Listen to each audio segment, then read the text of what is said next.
Messi scoops the main award. The team of the year is a bit of a joke. Real wants Sterling, a dormant rivalry returns, and we've also got a transfer roundup as well. There are more coming up in the next few minutes as I'm your host, Matt Frodak. You are the Onefootballers, and this is the Daily News. First off, to last night's FIFA Awards, where the best player in the world was crowned, and it again was Lionel Messi. Behind him were the likes of Cristiano Ronaldo, Virgil van Dijk, and the rest of the top 10 was filled up with the likes of Hazard, Frankie de Jong, and even Harry Kane sitting in 10th. In the other main awards of the evening, Megan Rapinoe won the Women's Best Player of the Year, and Jurgen Klopp was the Men's Best Coach. But what was rather interesting is the way that everybody voted. Now, the winner of this award is decided by club captains, by country captains, by coaches from around the world. And it looks like the Cristiano Ronaldo did not vote for Lionel Messi, despite the Argentinian having Ronaldo in second place in his listing. Number one, Lionel Messi actually voted for Sadio Mane. I don't know about you guys, but that's pretty much as good as winning the whole thing if the guy who's best in the world says that you're the best in the world. I'm sure Sadio Mane is actually pretty chuffed with that. Cristiano Ronaldo, obviously, as I said, didn't return the favour and omitted Messi from his top three, much like Portuguese coach as well. As for Ronaldo, he has his now teammate Matthijs de Ligt in first position. But the interesting thing about the night is, does this actually count to Ronaldo/Messi's tally to being the best in the world? Basically, there were 6 editions of the Ballon d'Or, which were actually the FIFA Ballon d'Or between 2010 and 2016. But now the awards are separate. Does it actually count to their final tally? Is Lionel Messi now on 6, Ronaldo on 5? What if they win the Ballon d'Or in the next few months as well? So does it actually make a difference? Who cares? It's just a stupid individual award, much like Sergio Ramos said. He said if he really wanted to win individual awards, he would have gone and played tennis instead. So next up, and if those results seemed a little bit fair, although I think Virgil van Dijk was slightly hard done by not winning the award, well, the team of the year from FIFA is absolutely ridiculous. Now, let's go through this because I just don't understand how they've come to this conclusion, apart from the fact that they just wanted to get as many big names in there as possible because, well, they just wanted to please whoever was going to be attending the event. In goal, Alisson, completely agree with that. Good choice.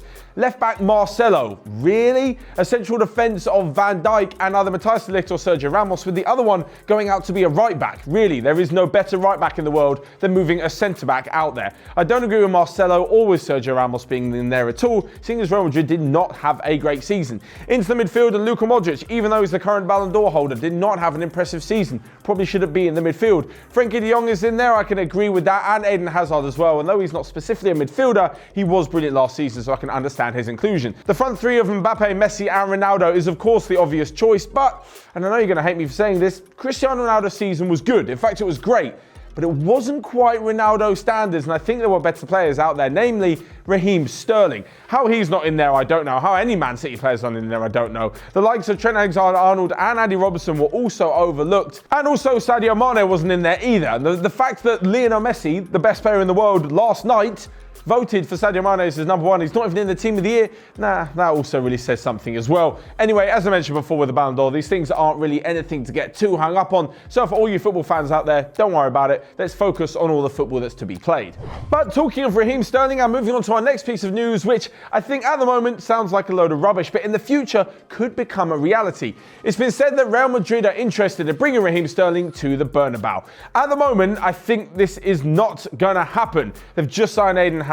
I can't see Sterling leaving everything that's happening at Man City with Guardiola, with winning loads of trophies, and the way that they're attacking the Premier League to go to Real Madrid, who basically are in a bit of a transition period and may not even have the same manager in the next month or so.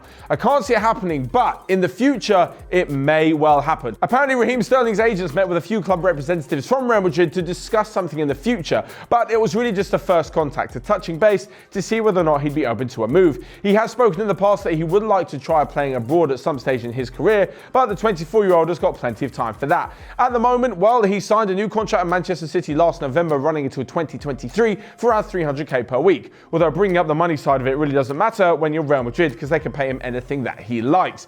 As I mentioned before, maybe in 3 or 4 years' time, we will see Raheem Sterling donning the all-white of Real Madrid at the Bernabeu, but for the moment, he looks set to stay at Manchester City. But moving away from all the big names in football to a rather smaller name, and that's no offence to Portsmouth or Southampton, but their rivalry on on the South Coast has been reignited tonight in the League Cup. The two rivals are actually pretty fierce, obviously given their geographical location of being so close to each other, but it took a whole turn for the worse when Harry Redknapp basically messed around both clubs in the mid-2000s. He was at Portsmouth for a few years, left to Southampton for a year, then came back just over a little year later to rejoin Portsmouth. Of course, both sets of fans have a lot to say about Harry Redknapp, but tonight they'll be purely focused on the football as Southampton of the Premier League travel to Portsmouth in League One for the League Cup. Of course, there are some other big games going on tonight, and that's because some of the big teams are facing a few potential banana skins in the third round. Manchester City go to Preston, where they're expected to continue their fantastic form after blowing away Watford. Liverpool are also playing MK Dons, Manchester United play Rochdale, Spurs play the lowest ranked team in the competition in Colchester,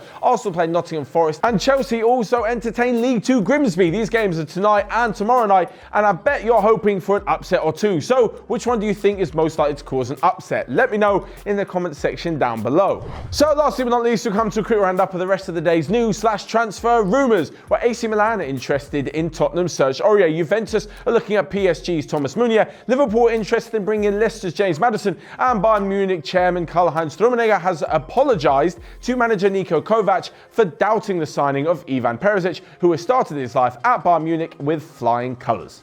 So there you have it, that's all from me for today. Make sure you let me know your thoughts on the team of the season, who won the men's best award, and the rest of today's daily news in the comment section down below. Watch today, you can smash the like button and click here or here to check out all of the other videos we've got going on OneFootball. But until next time, I will see you guys later.